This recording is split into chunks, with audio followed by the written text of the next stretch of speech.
Bienvenue à Ciné Histoire spéciale Critérion. Je suis toujours en compagnie de Jade. Ça va bien, Jade? Oui, ça va. Encore une fois, toujours en quarantaine. Je sais pas quand cette émission-là va sortir, là, mais on s'habitue, puis on s'habitue pas, on dirait en même temps. Puis toi, ça va? Ah oui. Je tiens bon.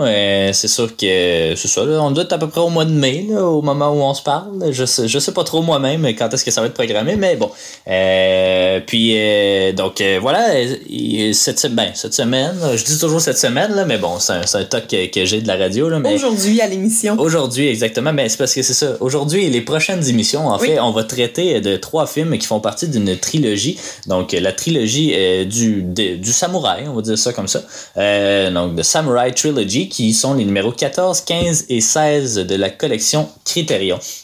Aujourd'hui, on va traiter... ça va être un peu particulier. Aujourd'hui, on va traiter évidemment du premier film. On va parler aussi du personnage central de l'histoire, qui est Musashi Miyamoto, ou Miyamoto Musashi. Là, on sait pas trop parce qu'en fait, plusieurs Asiatiques, là, je veux pas toutes les mettre dans le même bateau, là, mais en Chine puis au Japon aussi, là, souvent on inverse le nom de famille. Donc je sais jamais c'est quel qui est quel. Fait que on va l'appeler Musashi parce que apparemment c'est le nom qu'on lui donne dans le film aussi. Là, jamais il l'appelle Miyamoto. Puis, exactement. Il y a 2 noms même dans le film aussi, le fameux Takezo, mais bon, ça on va y revenir aussi. Mais aussi c'est on le verra, là, on a écouté les bonus features, mais lui aussi là, il dit qu'il y a juste un Musashi. Il n'y a pas personne d'autre qui s'appelle Musashi, tu peux pas le confondre avec d'autres personnes dans l'histoire. Là. Musashi, c'est Musashi. Musashi, quand on dit Musashi au Japon, là, tout le monde se comprend, on sait de quoi on parle. Exact. Puis il y a quand même une pas pire renommée, là, le samouraï, donc voilà, on va l'appeler Musashi pour les besoins de la chose. Ben oui, c'est ça, parce que Miyamoto, en fait, c'est le nom du village d'où il vient. Donc ça veut encore moins dire quelque chose. Mais bon, en plus, c'est un nom qui a occupé, qui s'est choisi lui-même. Mais bon, on vous spoil pas trop de trucs. On peut, justement, c'est ça risque d'être des émissions un peu plus courtes, du moins la 2e et même la 3e. Dans la 3e, on va faire un petit retour sur l'ensemble de la trilogie parce que, au moment où on se parle, on les a écoutés les 3, donc on sait comment ça évolue, mais, oui, ça se prend individuellement, je dirais, mais je sais pas si le 3, tu pourrais l'écouter puis comme bien comprendre ce qui se passe sans avoir vu le premier puis le 2e, là. Tu peux déjà répondre à cette question-là pour ma part, non. Donc, c'est vraiment, c'est un ensemble, tu sais, ça commence quasiment où l'autre se termine. Il y a pas, si t'as pas suivi, si t'as pas suivi les personnages, l'évolution pis ça, t'es rapidement perdu. Surtout que c'est des fois difficile, là, de se retrouver là-dedans, mais, ça se fait plus facilement, je pense, là, quand on a vu les 2 autres. Non, j'ai pas l'impression qu'il pourrait se prendre à part entière, là. On n'est pas dans American Pie, là. Non, c'est ça. Voilà. Même encore, s'il se marie rendu au 3, ça pourrait être bien de savoir c'est qui cette blonde-là. Mais oui. Dans le fond, on s'est questionné, en fait, si on faisait seulement une émission ou si on en faisait 3. Puis finalement, on est arrivé à la conclusion qu'on allait en faire une pour chacun parce que ça respecte bien le nombre d'émissions avec le numéro de la collection. Donc voilà, on a décidé de faire ça comme ça. Mais bon, on verra. Peut-être ça va donner des émissions de 15 minutes aussi à suivre. Une petite fiche technique du film. Donc, le réalisateur, en fait, c'est Hiroshi Inagaki. Je vais les passer rapidement, puis je vais peut-être revenir un peu après ça sur chacun d'entre eux. La distribution, une belle brochette d'acteurs et d'actrices aussi. Toshiro Mifune, évidemment, qui est comme le pilier du cinéma japonais, qu'on a vu dans... On a déjà entendu ça, ce nom-là, dans Seven Samurai, il me semble. Oui, puis on va l'entendre souvent parce que à voir sa filmographie, là, c'est ça, il joue dans 16 films de Kurosawa. Il joue dans je pense une vingtaine de films de Inagaki. Malheureusement, Inagaki, il y a seulement 3 films dans la collection, c'est la trilogie. Mais il joue, avec je crois avec Ozu, Honda, en tout cas tous les grands réalisateurs japonais. Il me semble aussi qu'on voyait là, il a joué dans un autre film de Critérion, mais qui est pas du tout une histoire de samouraï. Non, c'est pas oui, de Critérion, oui, parce qu'il disait ça récemment. En fait, non, c'est que c'est dans 1941, en fait, mais c'est pas un Critérion, là. C'est-tu dans ça que tu parlais? Non, ou dans je pense que c'était dans un autre Critérion, mais... Ouais, ben en fait, c'est qu'il joue dans... Parce que Kurosawa, il fait pas juste des films de samouraï aussi. L'autre, je pense que tu fais référence, c'est High and Low, je crois. Avec ouais, il joue un vendeur de souliers. Oui, c'est ça, exactement. Ouais, c'est ça. Oui, qui est comme plus un thriller. Ouais, c'est ça. Ça s'en vient. D'ailleurs, c'est le numéro 25, on va dire ça comme ça, je sais pas exactement, mais donc c'est ça, évidemment il a pas juste joué des samouraïs, mais il est surtout reconnu comme un acteur de samouraï. Tu sais, il joue dans Kagemusha, il joue dans Sanjuro, et en tout cas dans tous les bons films de samouraï de son époque. Puis cette trilogie-là en fait pas exception aussi, ça a eu quand même une certaine renommée. On va vous expliquer pourquoi un peu plus loin. Bon là, vous excuserez mon japonais là, avec les noms et tout, j'espère que je le prononce quand même pas si pire. Il y a Rentaro Mikuni qui joue Oniden Matahashi dans le film. Il y a Kuroemon Ono, ou Onoe peut-être, qui joue le prêtre Tekwan. Il y a Kaoru Yashigusa qui joue Otsu. Mariko Okada qui joue Akemi. Donc tous ces noms-là, c'est sûr que si vous avez pas vu le film, vous savez pas trop c'est qui, mais c'est tous des personnages qui reviennent tout au long de la trilogie ou environ là. Même chose pour Mitsuko Mito qui joue Oko. On va faire toute cette chronologie-là un peu plus tard. Le scénario, en fait, on va le mentionner aussi un petit peu plus loin, c'est signé d'Inagaki et de Tokue Wakao, mais tiré du livre d'Aiji Woshikawa, qui est l'un des meilleurs romanciers historiques du Japon, leur espèce de Ken Follett, j'imagine. C'est un film du Japon, vous l'avez deviné, 1954, donc la même année que Seven Samurai. Et, une grosse année pour Mifune cette année-là, quand même. Oui, puis j'oserais même dire que c'est une grosse année pour Musashi Miyamoto, parce qu'il y a un autre film du même nom qui sort la même année, mais qui n'est pas avec lui. On y reviendra un peu plus tard. Oui, justement, j'y reviens plus tard. Quel genre? Ben, c'est un drame, on va dire ça comme ça. C'est pas un film d'action traditionnel. Non, mais en fait, je pense que là, je vais peut-être me laisser tenter par la trilogie au final là, mais c'est un drame épique, c'est une histoire, c'est pas initiatique, mais c'est un peu comment il devient samouraï parce qu'il l'est pas au départ, puis c'est sa quête personnelle là-dedans, sa quête de la paix intérieure, puis tout ça, puis c'est un peu pas particulièrement philosophique, mais c'est un apprentissage dans le fond là, mais le 1 c'est la base là, c'est la communauté de l'anneau là, c'est pas ça met en place toutes les storylines qui vont se conclure plus tard. Fait que voilà. Puis ça s'inscrit aussi, tu sais, le genre, ça pourrait être aussi un film de samouraï, mais je pense que ça se rattache aussi au Jidaigeki, qui est un genre, en fait, c'est les films historiques de la période Edo, si je me trompe pas, en tout cas, là, 15e, 16e siècle, donc ça rentre dans cette période-là.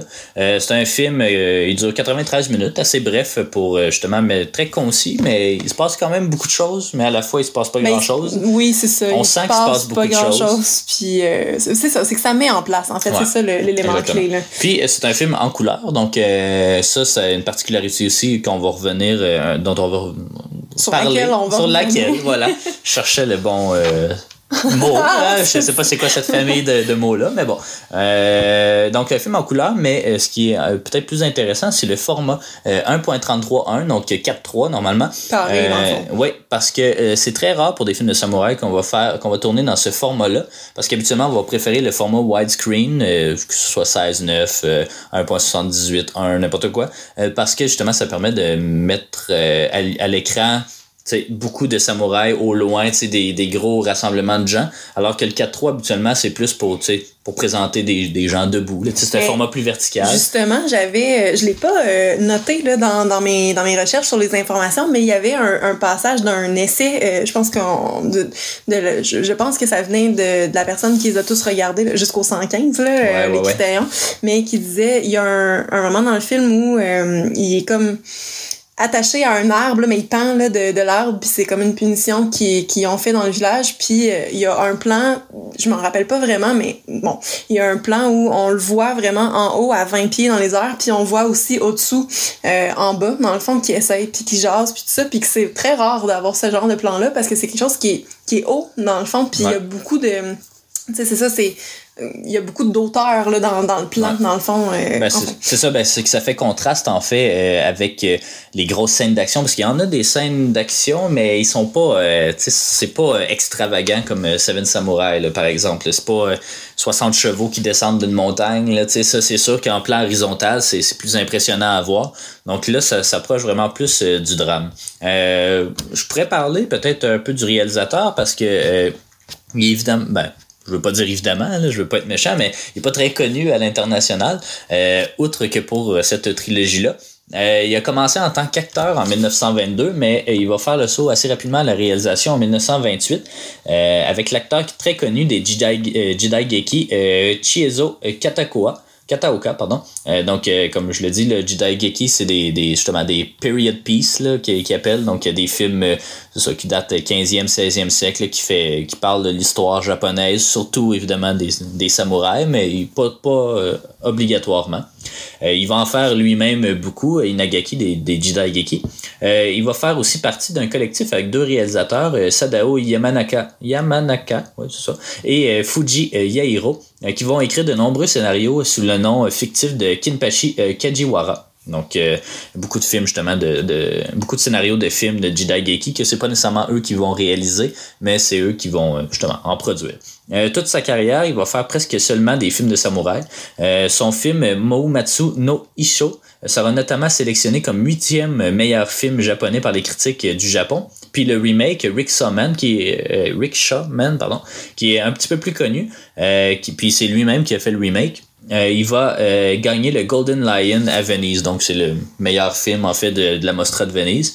Inagaki est mort en 1980, puis comme je l'ai mentionné, c'est ça, il y a seulement 3 films dans la collection, donc les 3... Pas la trilogie. Eh oui, exactement. Toshiro Mifune, on ne reviendra pas nécessairement, donc il interprète Takezo ou Musashi Miyamoto. En fait, Takezo, c'est son nom avant de devenir un samouraï, puis Musashi, c'est le nom qu'on va lui donner ou qu'il va choisir, là, je me souviens plus. Donc, on n'en parlera pas beaucoup, mais c'est ça, tu penses à un acteur japonais, c'est Toshiro Mifune. C'est vraiment, surtout des années, disons, 50 à 80, là. Mais c'est ça, même 40 à 80. Il va jouer dans une quinzaine de films de Kurosawa, beaucoup de films d'Inagaki. Il va jouer quasiment tout le temps des samouraïs. Il va jouer dans Rashomon. Il va jouer... il joue dans tout. Il joue dans 1941 de Steven Spielberg aussi. Donc, qu'on a ici à la maison, qu'on l'a pas écouté. On n'a jamais regardé encore. Un jour, ça viendra. Ça a l'air que c'est un de ses pires. Donc, c'est pas à Toshiro, mais bien à Spielberg. Ben oui, mais on dit aussi qu'on juge un réalisateur par son pire film. C'est triste parce que Spielberg, je le porte dans mon cœur quand même, mais... ça doit pas être si mauvais que ça, mais en plus on a une version rallongée, fait que quand tu rallonges une demi-heure de ton pire film, ça doit être, en tout cas, ça doit pas être génial. À voir. Ouais, exactement. Sinon Rentaro Mikuni, qui joue Oniden Matahashi, en fait il joue l'ami de Musashi. Donc lui c'est un acteur japonais prolifique qui va jouer dans plus de 150 films à partir de 1951. Il remporte 3 prix du meilleur acteur aux Academy Awards japonais, en plus de 7 nominations supplémentaires. Il a aussi réalisé quelques films dont Shinran Path to Purity en 1987, qui va remporter le prix du jury à Cannes. Donc c'est le 3e prix en fait à Cannes. Là, on sait aussi que Xavier Dolan l'a remporté le prix du jury avec Mommy, donc ça doit être un film à peu près du même calibre, j'imagine. Je l'ai évidemment jamais vu, mais ça viendra peut-être. Là. Je pense pas que c'est un critérium, mais c'est toujours intéressant de voir ces films-là. L'un de ses premiers rôles est la trilogie, justement, mais il va jouer dans plusieurs classiques japonais comme The Burmese Harp, Harakiri, Kwaidan et un film de Zatoichi, le fameux samouraï, parce qu'il y a plusieurs samouraïs connus dans l'histoire, mais celui-là aussi est particulièrement connu, c'est un samouraï aveugle, puis ça, il y a eu... c'est ça, il y a quand même un gros coffret Criterion là-dessus. Là. Numéro 600 quelque chose, je pense, là. Pour un seul numéro, c'est 25 films, donc on verra comment... On va formater ça, parce que je suis pas sûre que... en même temps, c'est pas tant le même principe qu'en ce moment. Là. Non. On verra. Sûrement qu'on va faire épisode 635.1 puis .2, .3, parce que là... On a beaucoup de temps à y penser de toute façon. Donc. Ouais, exactement. Sinon, il y a Kuroemon Ono, ça, il n'y a pas grand-chose à dire sur lui, malheureusement, il n'est pas très connu. Le personnage qui joue Otsu, donc qui est quand même assez présente dans... Otsu qui est une fille, là. Oui. Peut-être le préciser. Exactement. C'est l'un des love interests de Musashi. C'est l'un de ses premiers rôles, en fait. Elle joue surtout au Japon, puis elle remporte le prix de la meilleure actrice encore au Japanese Academy Award pour Ashura no Gotoku en 2004. Sinon, l'autre est Love Interest de Musashi, qui est le personnage de Akemi, interprété par Mariko Okada. Elle va jouer avec Ozu, Yashujiro Ozu, qui est un très, très grand réalisateur aussi japonais, du temps d'Kurosawa aussi. Et elle va jouer dans Late Autumn et An Autumn Afternoon, pardon. D'habitude, je suis meilleur en anglais que ça, mais là, ça japonais. Ouais, c'est ça. Là, j'ai brouillé les cartes. Je suis polyglotte. Mais sinon, elle n'a pas fait grand-chose. Par contre, ben là, je veux pas qu'elle soit reconnue nécessairement pour ça, mais elle est mariée au réalisateur Yoshishige Yoshida, qui a eu plusieurs films présentés à Cannes, puis a remporté plusieurs prix aussi là-bas, sans jamais gagner Palme d'Or ou rien. Mais voilà. On pourrait peut-être parler de l'édition Criterion aussi. C'est particulier là, comme édition Criterion. Oui, ben en fait, ce qui est différent avec ça, c'est que dans le fond, là, on est dans l'émission sur le premier, là, mais dans le fond, le film n'existe pas en lui-même là, pour Criterion. Il est seulement trouvable là, dans la trilogie. Donc, j'imagine que ça va être la même chose pour les deux autres aussi, finalement. Ouais. Mais c'est ça. Donc, la trilogie seulement. Donc, ça peut pas être commandé individuellement. Puis, ce qui est particulier aussi, étonnamment, je sais pas comment parce que là, c'est un des premiers films de la collection, donc il a été sorti, j'imagine, dans les années 90, peut-être 2000, mais je pense que c'est 98, là. Mais tu sais, mettons, il y a la trilogie des Before, le Before Sunrise, Midnight, puis l'autre. Eux, qu'est-ce qu'ils ont fait, en fait, c'est que la trilogie en soi est un numéro, puis chacun des films, c'est un numéro, donc t'en achètes comme 4 pour le prix de 3, là, si je peux dire. Mais pas là, donc je sais pas pourquoi, là, mais tu sais, clairement, on voit aussi avec le peu de bonus qu'il y a, puis le coffret il coûte pas cher non plus. On voit vraiment que c'est comme un coup de marketing. Leur premier box set, en fait, à Criterion, parce qu'ils sont connus pour leurs nombreux box sets, soit des box sets qui vont regrouper plein de films différents de la collection, tu sais, dans des numéros tout éparpillés, qui ont regroupé parce qu'ils ont la même thématique. Soit que ça va être des box sets, disons, justement de 5 films back-à-back, là, mettons 4 films par Agnès Varda, ça c'en est un.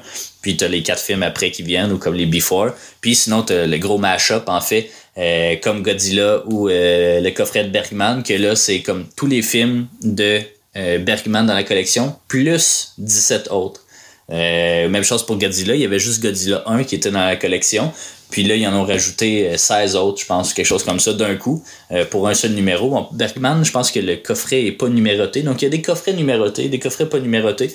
On va essayer de démystifier ça au fil des émissions. Mais là, soit dit en passant, malgré le fait que c'est pas séparé, là, on s'est fait pour nos tops, là, pour le suivi de nos rangs puis tout ça, on s'est créé une ligne pour la trilogie parce que justement, on n'avait pas de numéro pour la trilogie en elle-même. Donc, on l'a fait quand même parce que, en tout cas pour ma part, là, les 3 notes que j'ai données, c'est absolument pas les mêmes. Puis je trouvais ça pas fair pour la trilogie de pas avoir une ligne supplémentaire, donc il faut la prendre comme un tout, j'ai l'impression. C'est comme voir Le Seigneur des Anneaux 2, là, je veux dire, c'est bon, là, mais c'est bon si tu connais le début et la fin. Puis, ouais, c'est ça, exact. Non, je suis bien d'accord avec ça.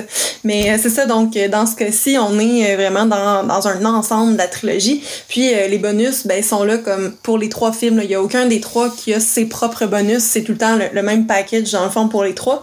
Donc, évidemment, on a une version restaurée, hein. Je pense qu'on est rendu pas mal habitué d'avoir des versions restaurées avec Criterion, surtout 1954, 55, 56. Ça fait du bien. Il était super beau, les films aussi, là. Donc, version restaurée. Des entrevues avec un traducteur et historien, William Scott Wilson, sur la vie de Musashi Miyamoto. Dans le fond, on les a déjà regardés. Ce sont des courses d'entrevues là, de moins de 10 minutes, là, les 3. Puis, dans le fond, on pourra revenir plus loin, là, mais c'est quand même intéressant de voir la réalité puis la fiction. Là, c'est enfin. Donc, des entrevues avec lui. Évidemment, ton préféré, les bandes annonces des 3 films. On les a pas vus, ça, c'est dommage. Là, mais... On n'a pas vu ça, mais on a vu par contre une bande-annonce de film avec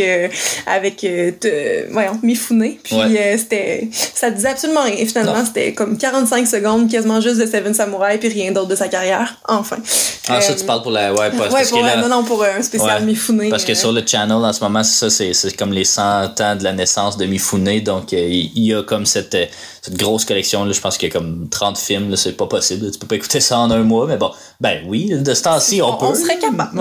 Mais on avait vu aussi le trailer, pas de la trilogie, mais du premier, mais ça avait l'air bizarre, là, mais bon. Oui, c'est vrai. Mais je pense pas que c'était celui que Criterion présente, là, mais bon. Enfin. Ouais. Il y avait aussi dans l'édition Criterion des nouveaux sous-titres en anglais parce que dans le fond les premiers sous-titres je pense qu'ils ont peut-être été refaits là, pour réactualiser certains termes et tout ça. Puis aussi un feuillet avec des essais d'abord d'un historien qui est Stephen Price, puis aussi de William Scott Wilson là, qui est le gars qui était en entrevue. Donc pas grand-chose dans l'édition Criterion, mais par contre, elle coûte pas si cher que ça. Là, c'est sûr qu'elle est au moment où je vous parle, elle est en rabais sur le site, là, mais tu sais, sur Amazon, je pense que c'est 60$ pour les trois. Tu sais, normalement, un film Criterion en Blu-ray, disons, là, c'est 40, là, 42, 45 pour un seul film. Puis, des fois, c'est des films de 88 minutes, là, tu sais, je veux dire, c'est pas toujours des gros films. Puis les films un peu plus longs comme Tree of Life ou des trucs comme ça, même ils sont plus chers. Les Blu-ray, je pense, sont 55, puis les DVD sont 40. C'est dispendieux, Criterion. Fait que, tu sais, 3 films pour 65$, là, c'est quand même pas si mal, là. C'est une vingtaine de dollars chaque. Puis ça s'investit bien, même s'il n'y a pas beaucoup. Tu sais, d'habitude, il y a des commentaires audio, là, il n'y en a pas. Mais tu sais, c'est quand même pas si mal.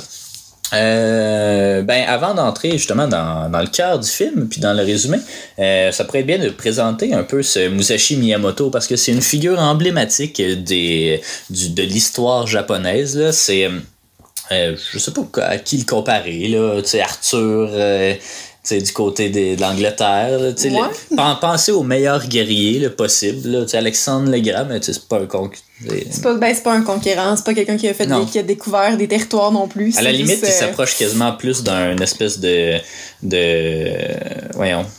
philosophe là, qui aurait comme parti une religion, parti un mode de pensée, là, Lao Tzu ou Confucius ou n'importe qui, là, ou même Bouddha, d'une certaine façon. Mais bon, il n'y a pas parti de secte religieuse. Je veux pas dire que c'est des sectes, le bouddhisme, là, mais là, comprenez-moi.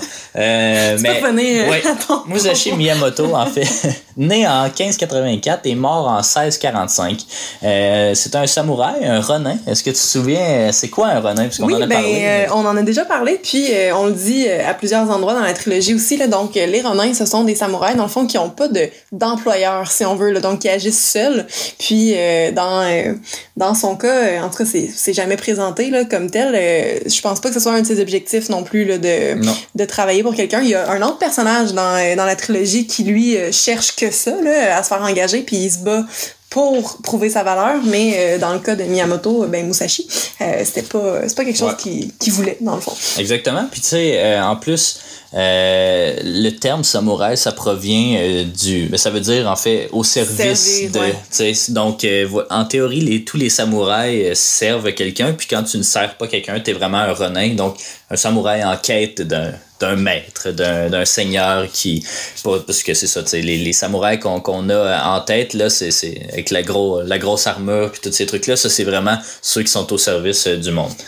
Donc, c'est ça, c'est un samouraï, c'est un philosophe également, un stratégiste, puis et un auteur japonais, mais je rajouterais même un peintre, un calligraphe. En tout cas, il faisait de la calligraphie. Mais tu sais, il faisait des dessins, il faisait même de la sculpture. On le voit aussi pas dans ce film-là, mais dans le 3e. Dans le 2e, je crois. On les a écoutés assez rapprochés. Fait que là, ça se mélange un peu dans nos têtes, mais en même temps, je crois que c'est bien qu'on les a écoutés rapprochés. Là. Il est connu comme un des meilleurs samouraïs de l'histoire, puis de loin le plus connu. Il y en a eu d'autres quand même assez connus, notamment Sanjuro, Yojimbo aussi, je crois. Mais c'est ça, lui, c'est Zatoichi, comme on l'a mentionné aussi, l'aveugle. Mais bon. Il détient le record de 61 victoires à des duels, donc 61-0, même à la boxe, c'est quand même assez impressionnant.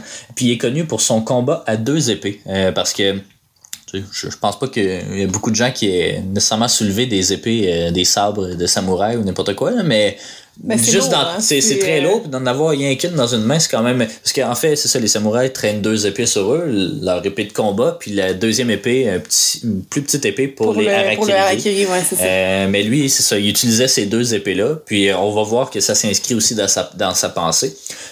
Donc, il est considéré comme étant le Kensei. En fait, c'est un titre honorifique qu'il a donné aux meilleurs combattants dans l'histoire japonaise.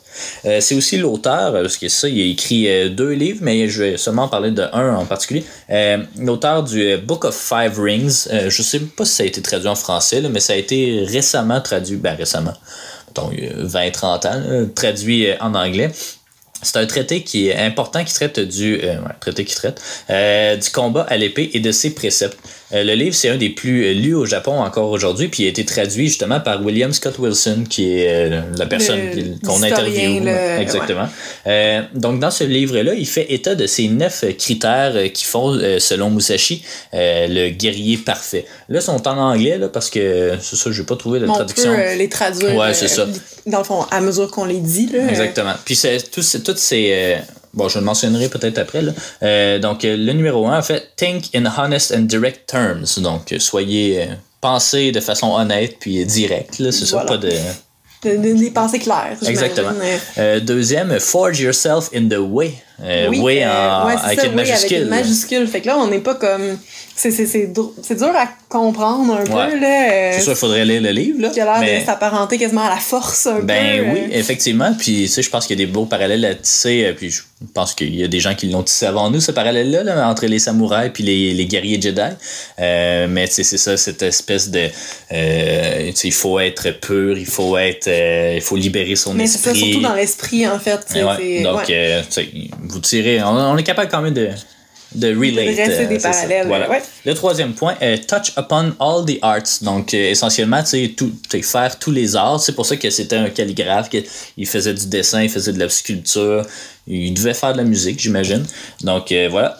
Quatrième point, know the ways of all occupations. Donc, connaître tous les métiers, sensiblement. Puis ways encore avec la majuscule. Donc, c'est ça. Ça permet de bien comprendre chaque personne. C'est un forgeron, puis n'importe quoi, là, un fermier, par exemple.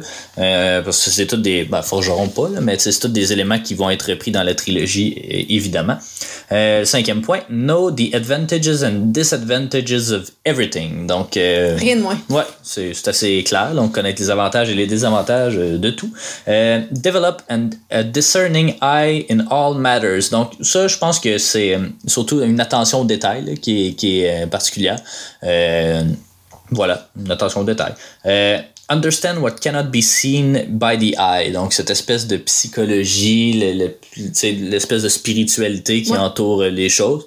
Voilà. Pay attention even to small things. Donc, peut-être que l'autre point d'avant, finalement, voulait pas dire porter attention aux détails, vu que celui-là dit clairement qu'il faut porter attention aux détails. Mais en fait, discerning eye, je le vois plus comme être capable d'analyser les choses, là. Donc, de pas juste prendre les faits pour ce qu'ils sont, mais de comme pousser la réflexion. C'est comme ça ferait plus de fait sens. De l'écho pour moi. Là. Ouais, exactement. Et le dernier des points, do not involve yourself with the impractical. Donc, c'est ça. Mais je vais y revenir aussi, parce qu'à travers tout ça, il y a quand même 4 autres points que le livre n'a pas fourni particulièrement. Donc, ces 4 autres points-là, en fait, c'est qui sont transversaux. J'ai jamais utilisé ça avant. À tous ces points-là, en fait, il y en a 4. Donc, the way of swordmanship is to win. Donc, c'est essentiellement l'idée de savoir se servir de ces armes de la façon la plus utile, puis oublier les rituels puis les techniques un peu flashy. Tu sais, on sait que dans des films de samouraï, des fois, il y a des techniques tout croche, des mises en garde ou n'importe quoi là, puis qui font aucun sens, puis c'est juste pour le show. Mais lui, il est très contre ça, puis c'est pour ça aussi qu'il hésite pas à utiliser sa deuxième épée, parce qu'il est comme... Si tu as une arme à ta portée, tu l'utilises, puis pourquoi tu s'en servirais pas? Là? Je sais que là, on est dans le premier film, puis pas dans le 3, là, mais je pense qu'on a un très bel exemple de ça dans le combat final du 3, justement, où c'est une scène qui est super chorégraphiée. On aura l'occasion d'en reparler à cet épisode-là, mais enfin, je pense que ça peut se rapporter pas mal. Ouais. Sinon, un autre point qui est transversal, fluidity of mind. Donc, c'est de pas penser à la technique de l'autre. C'est d'être capable d'analyser puis pas d'être empathique, mais de bien comprendre son adversaire, mais il faut pas non plus penser, ok, là, si mon adversaire fait ça, il faudra que je réagisse de telle façon. Tu sais, je sais qu'il est connu pour telle technique, donc je vais essayer de le contrer comme ça. C'est pas ça du tout. C'est qu'il faut que tous tes mouvements soient comme un peu naturels. Là, on parlait d'Anthony Hopkins, dernier épisode, là, désolé pour ceux qui ne l'auraient pas vu, là, mais tu sais que lui, il apprend ses lignes puis il lit ses lignes autant que possible pour que ça vienne naturellement, puis qu'il soit capable d'improviser à n'importe quel moment, mais toujours en gardant justement ce texte-là. C'est un peu ça. Donc, c'est de connaître toutes tes ressources du bout des doigts, puis d'être capable de réagir à n'importe quelle situation, mais c'est pas de overthink, puis de penser à ce que ton adversaire va faire. Un autre point intrinsèque, c'est la psychologie. En fait, c'est comprendre son adversaire. Donc, on l'a vu dans plusieurs autres points, là. Justement, notamment, ça fait partie de Know the Ways of All Occupation. Si ton adversaire, c'est un fermier, ben il se défendra pas de la même façon qu'un forgeron ou qu'un samouraï, tout simplement. Bon, on souhaite pas non plus que son adversaire soit un fermier nécessairement, là, parce que c'est le guerrier le plus redoutable qui a pas, mais bon. Puis le dernier, c'est The Everyday Mind. Excusez, je parle du nez un peu. The Everyday Mind. Donc, c'est de pas être flashy, c'est ça, de pas en mettre trop, de pas, c'est d'être très humble, très introspectif, puis de pas, être volubile. Puis on le voit beaucoup que ses adversaires aiment ça en mettre, pour le show un peu. Puis Musashi, c'est ça. Puis ce qui est intéressant en fait, c'est que il est pas venu nécessairement. Ça lui est pas venu naturellement tous ces points-là, parce que ce livre-là, il l'a écrit, je pense, 2 ans avant de mourir. Mais il raconte très bien dans le livre que tous ces apprentissages-là, il les a fait en affrontant d'autres gens. Donc, c'est des leçons à tirer de ce qu'il a vécu, plus que comme des choses qu'il veut lui-même adapter. C'est ça, après avoir combattu tel guerrier, mais il a fait, ok, là, il faut pas que je pense à ce qu'il fait parce que, par exemple, il m'a touché ou il m'a blessé ou quelque chose comme ça. C'est vraiment, c'est tous des apprentissages qu'il a fait tout au long de sa vie, au long de ses 61 duels. Puis, c'est ça. Donc, je pense que oui, mais en fait, ce que je voulais dire, c'est que je pense que c'est une bonne personne pour faire ça aussi parce que on le voit super bien dans les films, là. Il a acquis une réputation solide auprès de tous les autres, dans le fond, surtout ceux qui le connaissent pas. Puis là, il y a un moment, je sais plus c'est dans quel film, là, mais il y a un moment où il est avec un petit gars qui le suit dans le fond. Puis, c'est ce que je me disais aussi. Il est avec un petit gars qui le suit pour éventuellement être son élève, si on veut. Puis le petit gars se laisse aller, là, il insulte quelqu'un qui a gagné un combat puis que c'était pas nécessairement correct pour ça. Puis là, il se fait défier, dans le fond, mais le petit, il doit avoir comme 13 ans, tu sais. Fait que Musashi vient un peu le secourir, puis finalement, il y aura pas de combat là entre les deux parce que c'est ça, sa réputation le précède. Dans le fond, l'autre gars a aucune idée de qui il est, mais là, il y a son maître à lui qui vient le voir puis qui dit non, tu veux pas t'embarquer là-dedans, là, ce gars-là a aucune défaite, t'es beaucoup plus fort que lui, puis tu sais, il serait capable de te tuer en un claquement de doigts, donc embarque même pas là-dedans.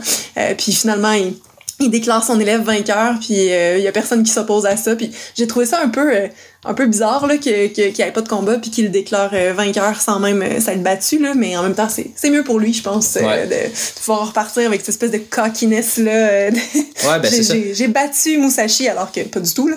Mais bon. Mais puis tu sais justement pas être flashy, mais ça fait partie aussi de ça. Dans le 3, on le voit se battre avec des épées en bois. Puis par la suite aussi, il va dans les, je sais pas, après ce fameux duel-là, on va revenir sur ce dernier duel-là de la trilogie, mais après celui-là, tous les autres duels qu'il a fait, c'était avec des épées en bois. Il s'est jamais rebattu avec son épée parce que il trouvait pas ça nécessaire.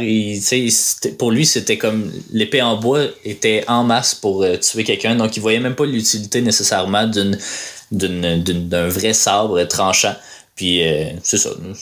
C'est particulier, là. Moi, je sais pas si j'affronterais quelqu'un juste avec une palette en bois, mais bon. Non, mais je pense qu'il y avait justement le talent pour le faire, puis c'est comme l'historien disait, mais là, on est en train de se spoiler des trucs des prochaines émissions, mais l'historien avait une belle anecdote là, à ce sujet-là, que c'était un pouce écart, je pense, de plus que la longueur de l'épée de son adversaire. Puis il y avait comme une question mais pas d'honneur, là, mais voyons, je perds mes mots. Enfin, je perds mes mots. Mais c'est pas tant une réputation, là, mais il y avait quelque chose de confrontant là, dans le fait que l'autre arrive avec de quoi de juste une petite affaire plus longue que ton sabre. Là. Mais enfin, puis son sabre qui était déjà plus long que la normale aussi, là, je pense que c'était ça aussi. Mais bon, tu sais, voilà un peu pour le personnage. Là, évidemment, on vous invite à en lire plus sur le sujet, peut-être même à lire son Book of Five Rings, c'est ça. Oui, mais c'est ça, c'était. Puis on est arrivé au moment où on parle autour du film, mais justement, c'est tiré de plusieurs livres qu'on aurait aimé ça lire, mais avant de voir le film, ou peut-être qu'on va lire éventuellement, mais tu sais, c'est ça, tout est fermé en ce moment, fait que c'est un peu plus compliqué de trouver, de les trouver, mais bon, je te laisserai parler un peu de ce qu'il y a autour du film. Il n'y a pas grand-chose. Non, mais... c'est ça, c'est rare, là, mais il y a pas grand-chose, parce que c'est traité beaucoup plus, la trilogie a plus d'informations que les films individuellement, là, mais c'est ça. Le film, la trilogie aussi, sont basés sur le roman épique Musashi, qui est un roman en 7 parties. Là, ce qu'on disait, en fait, c'est que le premier film de la trilogie représente environ 10% du roman. Là. Puis, à la base, c'était publié en tant qu'une espèce de chronique dans des journaux, dans le fond, de 1935 à 1939, dans le journal précisément qui s'appelle Asahi Shimbun. Puis c'est ça, c'était juste une série de textes publiés là-dedans. Puis tout ça mis ensemble, ça a fait un roman. Ouais, ben c'est ça, ben c'est assez commun pour cette époque-là. En fait, là, tu sais, par exemple, si on prend l'exemple québécois, là, Le Survenant de Geneviève Guèvremont. Ouais. Elle aussi, elle avait publié ça dans, je me souviens plus comment ça s'appelle, là, mais en tout cas dans un journal en particulier. Là, c'est une série de, tu sais, elle a publié un chapitre par, je sais pas, semaine, par mois, quelque chose comme ça. Puis si ça a un succès, ben là, ils vont le relier, ils vont faire un livre à proprement dit. Ça, c'est très commun. Il y a le Domino Noir aussi au Québec là, qui faisait ça. C'est quasiment comme un penchant de radioton, dans le fond. Exactement. Téléroman à la radio. Ah ouais. Un radio-roman. Un radio-roman, exactement. Téléroman à radio. Des fois, je dis des affaires que... Ben, on est revenu à ça, radio-roman. Là. Ils font ça avec les pièces de théâtre là, pendant le temps de la confinement. Oui, là, oui, mais c'est ça, on se réinvente. Ils font les pièces à radio, c'est ça. Mais oui, vas-y. Non, c'est bon. Donc, c'est ça. Donc, c'était à la base un roman. Puis, on compare souvent ce roman-là à Gone with the Wind. Donc, on lui attribue à peu près la même importance, mais au Japon. Ouais, ben c'est ça, tu sais, c'est parce que ça, ben pas que ça représente nécessairement la même chose, tu sais, Gone with the Wind, ça a un impact, mais c'est aussi une histoire d'amour sur fond de guerre civile. C'est un peu ça aussi là qui se passe avec Musashi. On le sent pas tant que ça, la guerre civile derrière, mais tu sais, j'ai fait quelques recherches sur, je sais pas, ils sont où d'ailleurs, ça doit être dans le résumé. Ah, on n'a pas fait le résumé, ouais, c'est ça. Il me semblait qu'il manquait du stock. Ouais, bon, on le résumera après au pire, là. Mais c'est ça, dans le fond, c'est que ça se passe pendant une transition entre un nouveau shogunat, donc au Japon. Puis, tu sais, le film, d'ailleurs, commence avec une grosse bataille qui est perdue. Mais tu sais, c'est ça, il y a comme cette transition-là qui se passe en trame de fond, qui est pas super importante, je pense, là-dedans, mais qui doit clairement plus l'être dans le roman, là, parce que si on compare les deux, ouais. ça doit plus ressortir. Mais là, c'est ça, je viens de me rendre compte qu'on n'a pas fait le résumé. Mais est-ce qu'on continue avec les infos ou on... Ben, c'est pour toi, là. Je sais pas trop. J'avoue que je sais pas. Mais on peut y aller. Ben, tu sais, on a quasiment fini les infos, le rendu là. Bon, fait qu'on on continue les infos, les amis. Donc, restez des notes, même si vous n'avez pas vu le film. Oui, c'est ça. Étonnamment, mais en fait, tu l'as dit un peu tantôt, là, mais c'est pas le premier film du réalisateur à parler de la vie de Musashi. Et le premier de Inagaki. Ouais. Date de 1940, qui était lui aussi basé sur le même roman. Par contre, ce qui est arrivé, c'est que les prints des films originaux, parce que c'était aussi une trilogie, ils ont été perdus au Japon. Donc, les films ont été refaits là, en 54, 55 et 56. Ils ont même plus que ça été perdu. Je sais pas comment le formuler, là, mais en fait, c'est la Deuxième Guerre mondiale puis les bombardements des Américains qui ont fait qu'il y a beaucoup de films japonais avant la Deuxième Guerre ont été perdus. Là. C'est pour ça, en fait, qu'ils ont été malheureusement perdus. Pas totalement perdus, mais bon. Plus praticable, disons. Ouais, mais en même temps, tu sais, je sais pas, on pourra jamais le savoir, mais je sais pas si Mifune avait tant une carrière là, dans les années 40. Par contre, le résultat, là, de la trilogie en ce moment, je pense qu'il vaut la peine. Ouais. C'est pour dire dire qu'il a refait tout ça. Puis en même temps, ce que je voyais aussi dans mes recherches, c'est que ça lui a donné l'avantage, Inagaki, qui connaissait déjà vraiment bien le sujet, puis il a pu repartir, puis peut-être refaire de quoi. Je sais pas si les techniques puis les avancements étaient différents tant que ça en 40 puis en 54, mais tu sais, ça lui a peut-être permis d'avoir plus de ressources, en fait, là, pour proposer un matériel plus complet, disons. Ben déjà, le film est en couleur, là, ce que clairement, dans les années 40, il n'était pas. D'ailleurs, c'était... Il y avait quand même, voyons, en 39. Le chien d'œuf. Oui, mais je veux dire, même au Japon, là, tu sais, justement, un autre point, c'est que c'est un des films, c'est le deuxième film, je pense, du studio Toho, tourné en couleur seulement, là, donc c'est très rare la couleur au Japon. Surtout aussi, ce qu'il faut comprendre de l'histoire japonaise, c'est que après la Deuxième Guerre mondiale, il y a eu une occupation au Japon par les Américains jusqu'en 1952. Fait que de 1945 à 52, les États-Unis surveillaient vraiment le contrôle du contenu, là, en fait. Là, tu peux pas faire un film sur n'importe quoi. Ils interdisaient aux gens de faire des films justement sur le passé japonais. Donc, tous les films de samouraï. Puis c'est pour ça aussi que quand les États-Unis sont partis en 1952, que là, il y a eu une effervescence des films de samouraï, qu'il y en a eu justement la même année 3, en 54, là, mais oui, il y en a eu plusieurs. Justement, c'était mon prochain point, là. C'est pas le seul film de 54 en plus à avoir été faite sur Musashi. Donc ce que j'ai trouvé, c'est qu'il y avait un autre studio complètement là qui a sorti lui aussi un film sur Musashi la même année. Puis on voit beaucoup ça, tu sais, même aux États-Unis là, moi c'est quelque chose qui me fascine là, les films avec sensiblement la même histoire puis qui sortent comme la même année là.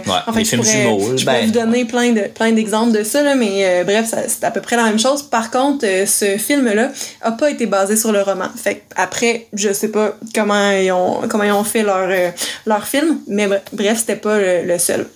Ce film-là a été tourné en Eastman Color, qui est un produit de Kodak qui est arrivé en 1950, puis qui tranquillement là, va déloger son compétiteur, dans le fond, qui est Technicolor.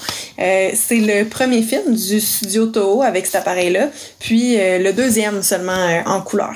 Ouais. Ce produit-là va être vraiment populaire au Japon, mais il y a aussi d'autres films là, qui vont le populariser puis l'utiliser, dans le fond, les parapluies de Cherbourg notamment, puis 2001, Odyssée de l'espace. Ouais. Un peu plus tard quand même, mais ouais, c'est ça. Tu sais, les parapluies de Cherbourg, c'est quoi? C'est fin 50, peut-être 59? Malheureusement, je n'en ai aucune idée. 2001, c'est 68, fait qu'on est rendu loin, là, mais c'est ça, tu sais, au Japon, évidemment, Kodak, c'est japonais, là, fait que, tu sais, c'est ça. Ils l'ont utilisé avant nous autres. Il aurait pu, effectivement, oui.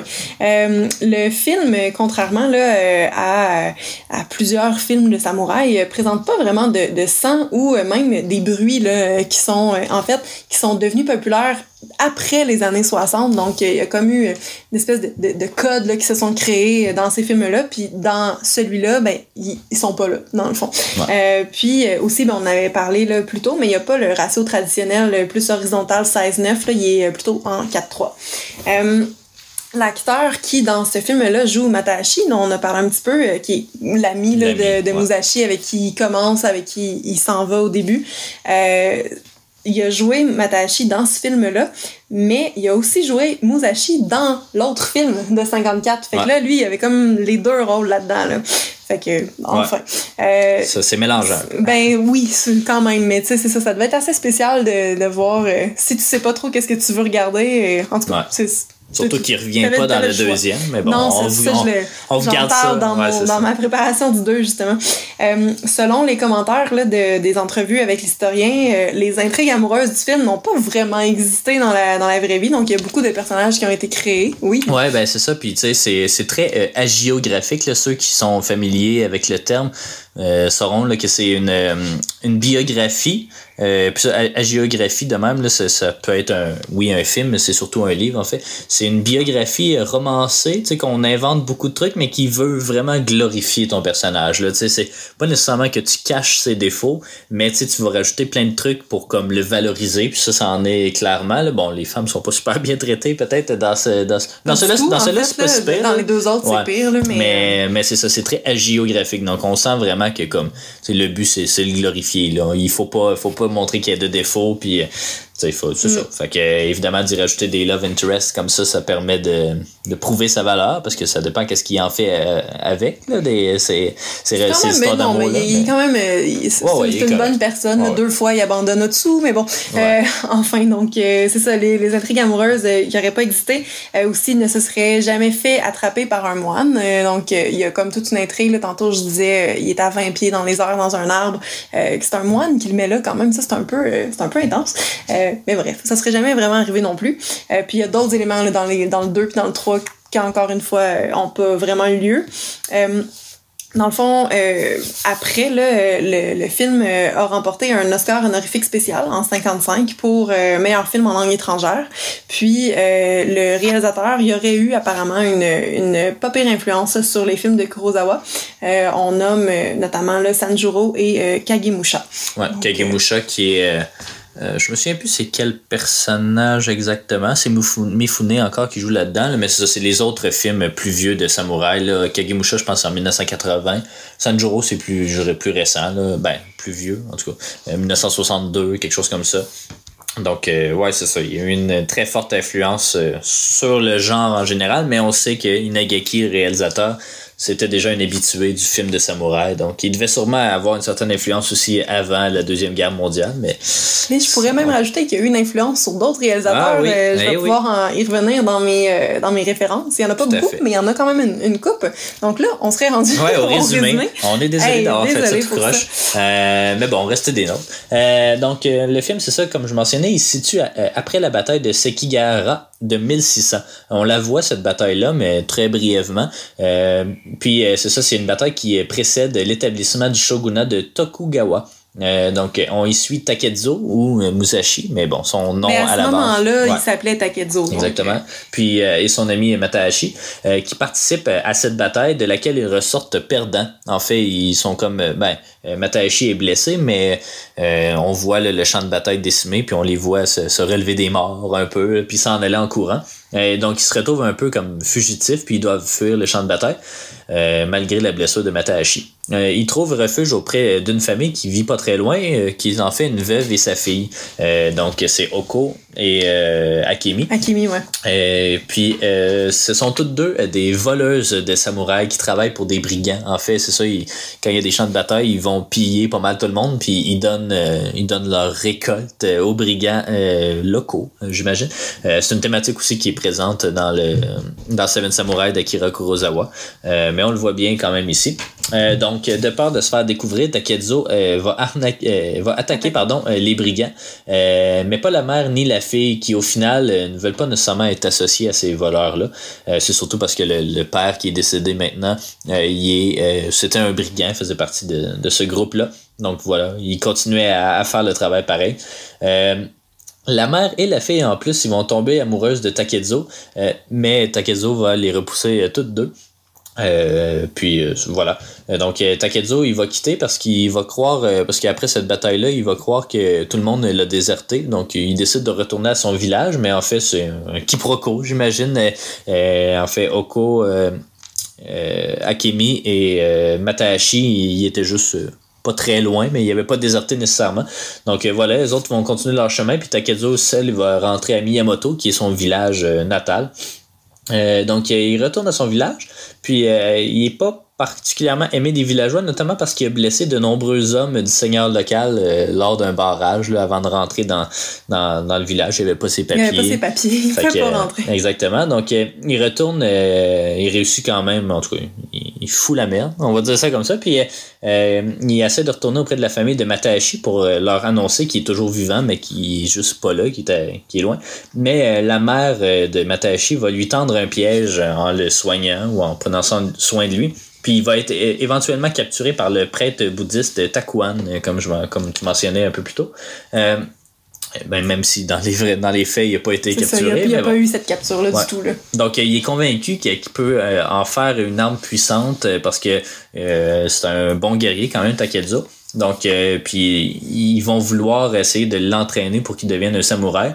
Bon, là, il y a en parallèle aussi, il y a une espèce d'histoire d'amour qui se développe entre Takezo et Otsu, qui est en fait la promise de Matahashi. Puis là, vu qu'il revient pas, ben, je pense qu'elle sort plus l'obligation. Là, on le précise pas, mais le temps de tout ça, là, c'est long. Là. On parle de plusieurs mois, éventuellement plusieurs années aussi. Mais la trilogie, elle se passe sur 12 ans au final. C'est ça, mais dans le 1, là, quand il revient, je pense qu'il y a une lettre de Matahashi, puis ça fait quelque chose comme 6 mois. Puis là, Matahashi est marié avec une autre, non, avec la mère. Matahashi est marié avec la mère de Akemi. Ouais, ça, c'est pas Otsu l'attend, dans le fond, puis là, Otsu est bien triste. Ouais, exactement. Elle va se jeter dans les bras de Takezo, mais bon, vu qu'il a été capturé, lui, c'est ça, il est comme il est perché dans l'arbre, justement, puis elle va l'aider à s'évader, en fait, pour que les deux s'évadent ensemble. Mais ils vont être capturés, puis là, c'est à ce moment-là qu'il va être envoyé, Takezo va être envoyé au château Himeji pendant 3 ans pour devenir un samouraï. C'est là qu'on va lui attribuer le nom de Musashi Miyamoto. Donc c'est essentiellement, tu sais, il se passe pas grand-chose, ça met la table à ce qui va se passer, mais c'est ça. Au départ, moi, j'ai quand même, pour parler de nos impressions, moi, j'ai quand même aimé ça. Toi, ben, je vais te laisser peut-être parler un peu avant. Ouais, ben, ça va être court, en fait. C'est sûr que là, si on parle vraiment juste du premier film, j'ai pas vraiment adhéré à ça. C'est super dur à suivre au début. Mais en même temps, tu sais, ça met la table à plusieurs choses qui vont être plus expliquées par la suite. Donc, il est quand même nécessaire. Puis, il y a son purpose aussi, là, son utilité, parce que sans lui, je pense que le 2 puis le 3, ça serait pas aussi facile, mais c'est pas un film qui m'a plu tant que ça. C'est sûr que contrairement à Seven Samurai, on est en couleur, c'est déjà plus le fun. C'est vraiment moins long aussi, mais c'est ça, j'ai eu de la misère à comprendre un peu les enjeux. Après, quand on apprend que ça s'est pas vraiment passé comme ça aussi, j'ai trouvé ça un peu dommage, mais c'était correct, mais c'est pas quelque chose qui m'a attiré là, tant que ça, contrairement justement au deuxième puis au troisième film de la trilogie. Ouais, ben moi j'ai quand même bien accroché. C'est sûr que c'est ça, c'était mon premier film de samouraï en couleur, puis tu sais, les couleurs sont belles, quand même, le paysage japonais est quand même pas laid, beaucoup de verdure, mais tu sais, c'est des habits colorés quand même, donc c'est quand même plus intéressant, je trouve, qu'un film en noir et blanc de samouraï. Il est très beau aussi, il y a beaucoup de paysages naturels, ce qui est pas nécessairement le cas pour le 2 puis le 3, on pourrait y revenir, mais il ressemble quand même un petit peu à Seven Samurai, là, surtout le troisième film, là, on y reviendra ça aussi également. Mais c'est ça, il met la table en fait pour le deuxième puis le troisième film, parce qu'il y a plusieurs storylines qu'on sent qui vont être développées, mais pas dans l'immédiat. J'ai trouvé ça, tu sais, c'est ça, très très bien. Moi, j'ai vraiment aimé ça. Tu sais, c'est ça.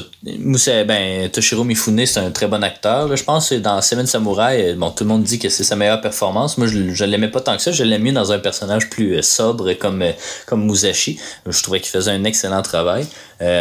Puis, non, c'est ça. J'ai aimé l'histoire d'amour entre Otsu et Musashi, mais bon, elle évolue pas super bien non plus. Là, fait que, tu sais, celle-là, c'est comme plus cute au début, mais comme après ça devient plus stalker, là, limite. Là. Mais bon, on y reviendra parce que sinon on n'aura pas de stock pour parler des autres. Mais non, moi j'ai vraiment aimé ça. Puis tu sais, je mettrais, c'est ça qui est dur à évaluer individuellement, là, mais tu sais, j'y donnerais 3 étoiles et demie. Moi je pense qu'un 3 étoiles et demie, ça c'est ça, j'ai vraiment quand même, tu sais, il faut que le premier nous accroche parce que sinon le reste de la trilogie ça peut être long. Puis moi il m'a vraiment accroché et m'a donné le goût d'écouter les autres aussi. Toi, je sais que c'est peut-être pas le cas. Non, mais c'est drôle à dire parce que c'est sur Criterion, parce qu'on publie tout le temps là, sur le groupe Facebook Criterion, à chaque fois qu'on regarde un film, on pose des questions, savoir ce que les gens en ont pensé, puis tout ça. Puis ça alimente un peu nos réflexions aussi. Puis il y a quelqu'un qui a dit que c'était juste meilleur plus ça avance, plus c'est bon dans le fond. Puis j'avais un peu de réserve au début parce que je me disais crime, j'espère que c'est pas comme ça pendant les 3, puis finalement vous pourrez le découvrir dans les 2 autres là, mais effectivement ça devient meilleur plus ça avance. Donc moi pour celui-là je lui donnerais un 3. C'est correct, c'est ça, c'est correct, ça a pas fait une grosse job d'accrochage pour moi. Par contre j'avais pas le choix de regarder le 2 puis le 3. Puis des belles surprises là, pour ces 2 autres là. C'est la beauté et la débeauté, la laideur de notre processus en fait, c'est que qu'on ait envie ou non de l'écouter, on est rendu à celui-là puis ça finit là. Mais par contre c'est ça, on n'était pas des habitués non plus du genre samouraï, mais tu sais, moi à date j'ai pas été déçu. Tu sais, Seven Samurai c'était pas à la hauteur de mes attentes.